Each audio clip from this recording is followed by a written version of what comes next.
If you're like me, then playing fantasy football means you watch a lot of football.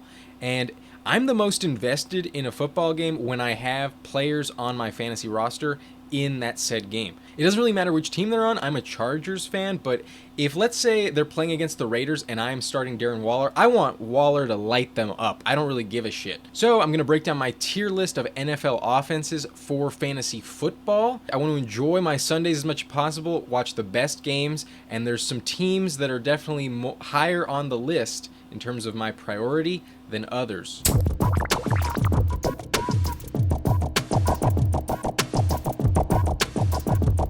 Alright, so there's going to be 5 tiers for the breakdown of this video, and obviously the top tier is going to be the elite class, with basically there needs to be a minimum of 3 matchup-proof players on this offense, but when they play a good defense, it's not them that goes down in the rankings, it's that defense that takes a big dip.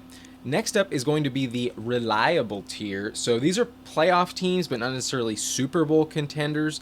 And even if they are, not every player on this roster is a must-start fantasy option, but they are dependable, high-upside players, and they will move the ball at a very high rate. The third tier is clearly matchup dependent, and you do want to draft some players on these teams. However, they're much more likely to be bench stashes or flex plays at best, and without a doubt, a good defense can definitely shut them down, so there are going to be weeks that you don't want to start them. That's what makes them matchup dependent. Tier 4 is definitely much riskier territory. Basically, they're matchup dependent, however, they have one integral flaw to the offense. Maybe it's the quarterback that just throws a few too many picks. Maybe it's an offensive line that just keeps giving up sacks. Or maybe they really just can't convert in the red zone.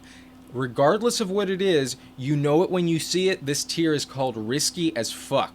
And finally, in Tier 5, we have hell no territory. These teams are pretty much always vying for the #1 overall pick, and they usually have just one player that you actually want in fantasy football just because they're volume driven and the team gets so much garbage time. But at the end of the day, if they're in hell no territory, I don't want to watch this team play. Without further ado, let's get into it. I'm going to start with the reigning champs, the Tampa Bay Buccaneers, and obviously this is an elite offense. Brady threw 40 touchdowns and 12 interceptions in the regular season, and remember, they didn't get a full offseason when Brady was coming in as a free agent. We saw what could happen after that bye week. They closed out the year with 8 straight wins, including the playoffs, following their Week 13 bye. Alright, so I'm going to do some math with you just because I didn't prepare for this video. In their last 8 games, including the playoffs, they scored a total of 271 points for an average 33.875 real NFL points per game. So this offense is definitely elite. There's no question about it. This team feels like a lock to be at least competing for that #1 overall seed and the bye week in the playoffs. Brady, of all people, knows how valuable it is. Let's stay in the NFC South, and let's go to the division winners from 2020, the New Orleans Saints. Sean Payton's definitely a great offensive coach, but he doesn't have Drew Brees to count on anymore. So with Jameis Winston at quarterback, he's definitely going to throw a lot more picks than Drew Brees would. Definitely won't be as accurate, and this is definitely a more riskier option than it's been known to be in the past. Obviously, Alvin Kamara is elite. We're not worried about him in any way. If anything, we're more excited about him now that Jameis is the quarterback. He won't be losing out to Taysom Hill as much on the ground. However, outside of Kamara, there's no one you really trust. In the passing game, Marquez Callaway is the most exciting player in my eyes. I don't think that his rapport with Jameis Winston will go anywhere once Michael Thomas comes back. However, it will dip slightly. It's not like Michael Thomas will completely drop off. He does get paid $20 million a year. But Jameis Winston is the player with the most upside and the riskiest floor. He can definitely get benched at any point in the year if he were to throw like 3 interceptions in the first half, for instance. He has had LASIK surgery since the last time we saw him as an NFL starter, so it's possible he is more accurate, but I wouldn't count on it completely. He is still Jameis Winston after all. Because of all of these factors, I'm going to put the New Orleans Saints in matchup-dependent territory. I am already a little worried about Marquez Callaway Week 1 against Jair Alexander, so if there's a bad matchup, I am fading the New Orleans Saints, but otherwise, Kamara will be in my lineup every single week. Staying in the NFC South, it's the Carolina Panthers, and I think that this offense is really underrated, especially in fantasy.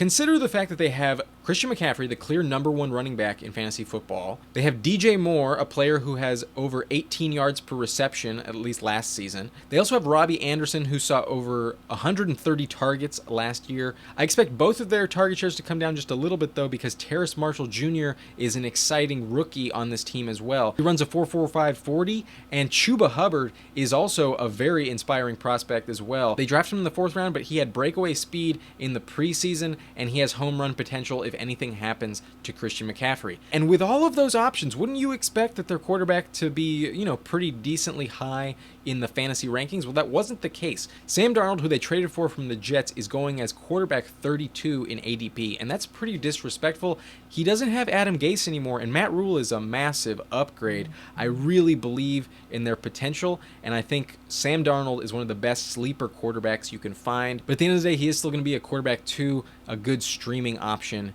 in fantasy. With all of these players, you may think that this is a high ranking, but I definitely consider the Carolina Panthers to be a reliable offense. I'm putting them in tier 2. And the last team in this division, the Atlanta Falcons, they decided to hang on to Matt Ryan this year. However, I still think that they're in rebuild mode. Calvin Ridley is obviously matchup proof, and it's possible that Kyle Pitts breaks Jeremy Shockey's receiving record this year if he plays all 17 games. However, I'm not even that confident in Mike Davis, to be honest with you. He does have decent touchdown upside. He's definitely not going to see the amount of touches he did last year, but this is going to be more of a committee approach. Matt Ryan is a decent floor play, but I'm really not that excited about him as a consistent fantasy option inside the top 15, so I would fade him. I'd definitely pass on him in the draft. I kind of want to put them in tier 4, but I am going to make them just a matchup dependent tier. And that wraps up the NFC South. Part 2 will be available here as soon as it's ready. Do me a favor, hit the like button and subscribe to the channel. My name is Adam Riancho. Thank you so much for watching